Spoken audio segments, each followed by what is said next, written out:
যেমন PART উচ্চারণ কি হবে? ফার্ট। উদাহরণ হিসেবে বলতে পারি, you are important part of my life.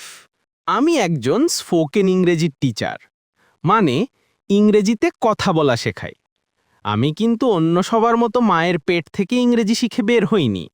আমাকে কঠোর হার্ডওয়ার্কিং করে শিখতে হয়েছে।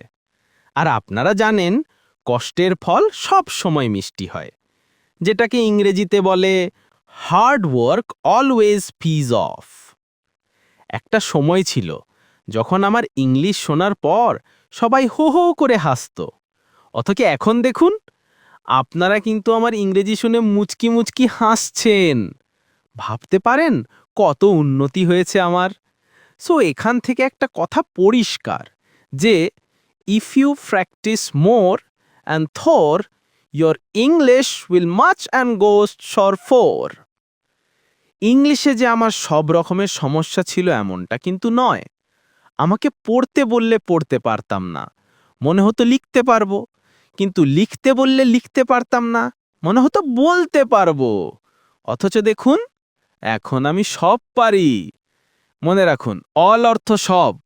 আমি সব পারি। আমার স্পোকেন ইংরেজির টিচার একদিন আমাকে বলল, তুই বল।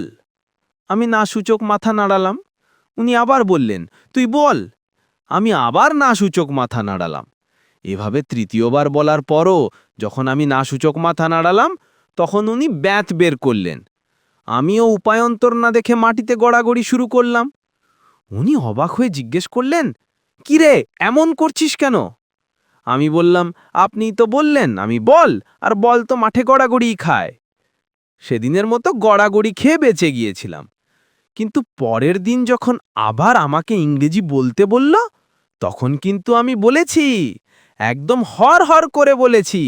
এখন আপনারা অবাক হচ্ছেন, তাই তো? না, আমি হার মানার পটো নই। আমি বুঝতে পাচ্ছি আপনাদের আগ্রহ এখন তুঙ্গে, এটা শোনার জন্যে যে পরের দিন আমি কি বলেছিলাম। শুনুন, পরের দিন টিচার আমাকে বললেন, যাই বলিস না কেন, ইংলিশ তোকে বলতেই হবে। আমি বলেছিলাম, স্যার, আমি ইংলিশ শেখার জন্যই এখানে এসেছি। ইংলিশ আমার খুব ভালো লাগে। ইংলিশ শিখতে পারলে ভালো একটা চাকরি করতে পারবো। ইংলিশ শিখতে পারলে ভালো একটা বিয়ে করতে পারবো। অবশ্য এটুকু বলার পর স্যার আমাকে কেন ব্যাট দিয়ে পিটিয়ে ক্লাস থেকে বের করে দিয়েছিল তার আনসার কিংবা ভিডিপি আমি আজও পাইনি। এরপর আমি আর কোনো টিচারের কাছে যাইনি। আমি ফেসবুকে একটা অ্যাকাউন্ট খুলে সব ইংরেজিতে ভিডিও করা শুরু করলাম। আপনারা শুনে অবাক হবেন, আমার সব ভিডিওতে হাহা সবসময় শীর্ষে। ভাবতে পারেন আমি কতটা ভাইরাস পারসন? আজ আমি সেলিব্রিটি ইংলিশ টিচার। আমি অল ইংলিশে শেখাই, অল ইংলিশ। ইংলিশে একদম বিদেশিদের মতো কথা বলা শিখতে হলে আপনাকে এই বিষয়গুলো মাথায় রাখতেই হবে। পিকে সবসময় ফ হিসেবেই উচ্চারণ করতে হবে। যেমন PART উচ্চারণ কি হবে? ফার্ট। উদাহরণ হিসেবে বলতে পারি, you are important part of my life.